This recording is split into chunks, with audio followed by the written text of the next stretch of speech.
Welcome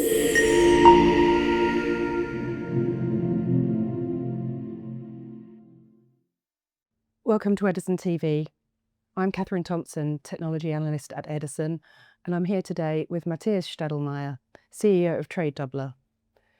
Tradedoubler is a global marketing and technology company that helps advertisers and publishers to grow through performance-based solutions, market data insights, and advanced tools to track the customer journey.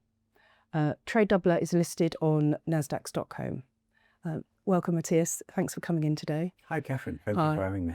I thought I'd kick off by starting with your largest business, which is your partner marketing business. So an affiliate network that connects over 3,000 brands with more than 180,000 publishers. Could you give us a feel for the trends that you're seeing in that business? For example, the relative performance of the different verticals that you operate in, but also a sense of what you're seeing changes from LLM search. I can certainly do that. So we are pioneers in partner marketing, affiliate marketing, as Tradedoubler was founded in 1999 already. So we're doing that for a little bit more than 25 years. We've always been focusing on e-commerce businesses. So we have 4 large verticals, which is fashion, travel, consumer electronics, and then retail a little bit more generally. We have a few businesses in finance, for example, or insurance, but these e-commerce ones are the main ones. In these, you rather see seasonal trends, like obviously Q4 is important for retail in general. And we had a large increase in fashion over the last few years. There was a lot of fast fashion brands popping up, the likes of Zara, for example, Pull & Bear. That's kind of like our clients that has grown a lot. There is quite a few coming from China now as well, marketplaces, but fast fashion focused as well. That is helping us a bit. But in the industries itself, so in these different verticals, we do not see so many changes in itself. It is more when you go then underneath how they operate, the majority of affiliate marketing, when you see this product life cycle, how they operate, that is quite fascinating. And the real changes are happening on the publisher side, so on the network side, where we have a constant shift on what kind of partners our clients are working with. We obviously have the traditional channels like cashback, vouchers, price comparison, for example, but especially with LLM, as you're asking, we see a big push on content and media sites, because these content and media sites are basically feeding the LLMs, and it's super important for brands to be visible in these content pieces, to be talked about, basically written about, because that gets cited then from the LLMs, and this is driving customer behavior. At the moment, there is a bit of a gap because we can't really measure the click out from the LLMs because there is no tracking possible at the moment. But we get a lot of data from the publishers where we can see how user journeys are started from the LLMs. It's a huge shift in the industry. In the end, it's fascinating because it's changing so quickly. But in the end, it helps us actually because it shortens the user journey. It lifts these media and content publishers in their importance, which then drives a lot of value for the brand. So it's exciting times actually. Yeah, and your second largest business, which is is Metapic, the influencer marketing business, and that connects, I think, more than 2,000 brands with over 100,000 creators. Could you give us a sense of what you're seeing there? So in terms of, who are the most successful creators by size, by vertical? How are they wanting to be paid? Is it CPA fee-based, hybrid? And also seeing that Meta's recently started allowing creators to put links in their reels rather than insisting on link in bio, how you think that might have an impact on Metapic? This is a quickly developing vertical or product that we have now as well. Influencer marketing is much, much younger than partner marketing. So you see more changes. It's relatively young. It's still developing. Like, for example, it's very difficult to find matching numbers for the market. How big is that market? How much is that growing? Because it is so fluent and it's so many different disciplines in this market itself, where we work more in the performance space part. We set up Metapic influencer marketing in the beginning, very similar to partner marketing. So we tried to leverage both the technology as well as the business model. So working on a CPA, cost per acquisition basis.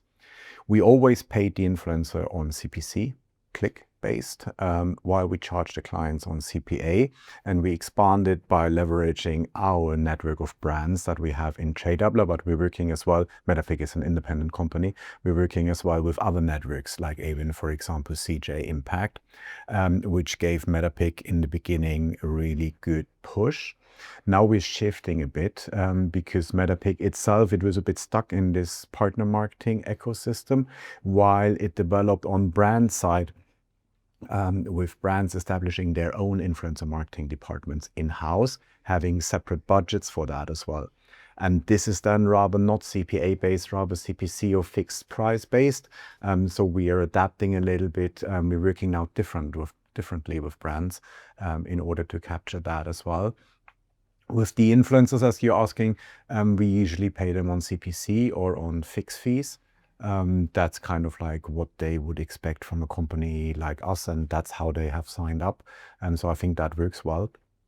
When it comes to these technology changes, like the other part of your question, we have always had the possibility to measure the click out from the Reels, so from Instagram and from other platforms. The link in bio technology, we mainly needed to measure click outs from TikTok because in the video itself we can't measure. So it's not such a big change for us, it's rather giving us a push. So it's going in the right direction there. You have a smaller app marketing business, Appiness. Could you talk a little bit about the opportunity you see there and what kind of take-up you've seen from your existing customer base? Like with Metapic, we launched already in 2017. That was started with a small acquisition we made back in Sweden.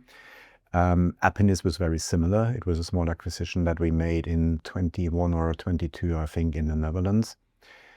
What we offer to our clients is basically in-app sales or app download campaigns, which is interesting for all brands that have an app with a trackable app, so where they sell products through the app. And that is something that is clearly under-leveraged on brand side. So you have a lot of brands that have an app and sell through the app, but for example, can't even track in this app. So we give them the possibility to track. And then on the publisher side, it's different publishers and again, much more mobile focused. So you need to have certain technical capabilities, but you need to have some sort of know-how as well to work with app tracking, with app traffic. And that's something that's complementary basically to the partner marketing offer, but maybe to the influencer marketing offer as well. We work on the same business model, just that it's not cost per acquisition, it's cost per install or cost per sales. Like we have, for example, delivery companies where we then like track the sales, push for sales, which is working very, very well. And we see a lot of good potential for us because, as I said, many brands are under-leveraging their apps. They have them, but can't even track. So we give them this possibility while we can push for sales or app installs. Great. And you've just recently kind of dipped a toe in the retail media space. And so you started a joint venture called Bridge Retail Media. Yeah. Could you talk about what attracted you to this market and how that would work with your existing business? Maybe you see some kind of like red line in what I just described, right? So we have our technology, we have this business model that we pioneered in 1999, and we always try to leverage both. So we did that in influencer marketing, the technology, so the tracking and the payments, as well as the business model CPA, where we pay commission to the publishers or the influencers.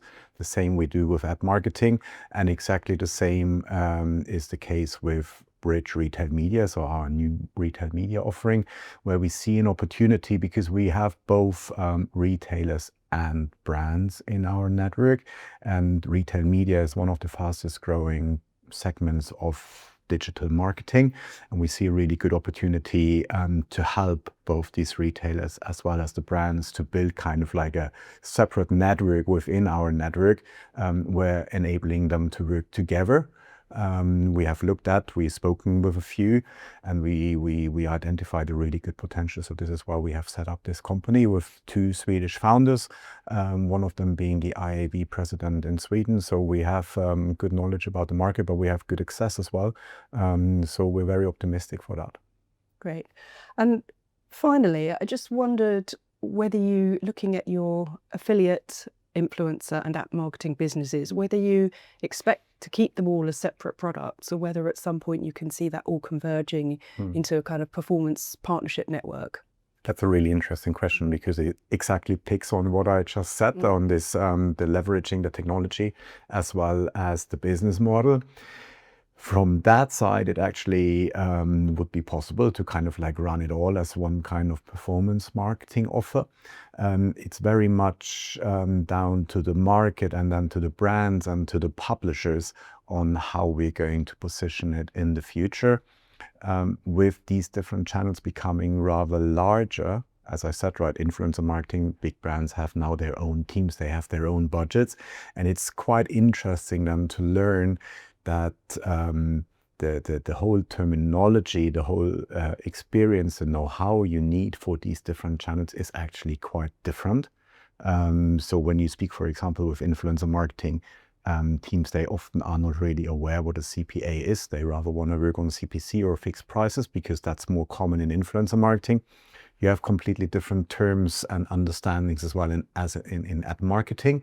So from a technological perspective, as well as from the business model in principle, as well as on the desired outcomes or the conversion, you could all match them together. But then I think it's really like expert knowledge in all of these that separates them and have a different understanding client by client, especially for the large ones. For the smaller ones, you could maybe package it together. But I think for the moment, it's good that we have it set up like it is. Thank you very much, Matthias, for coming in. That was really interesting. Thank you, Catherine.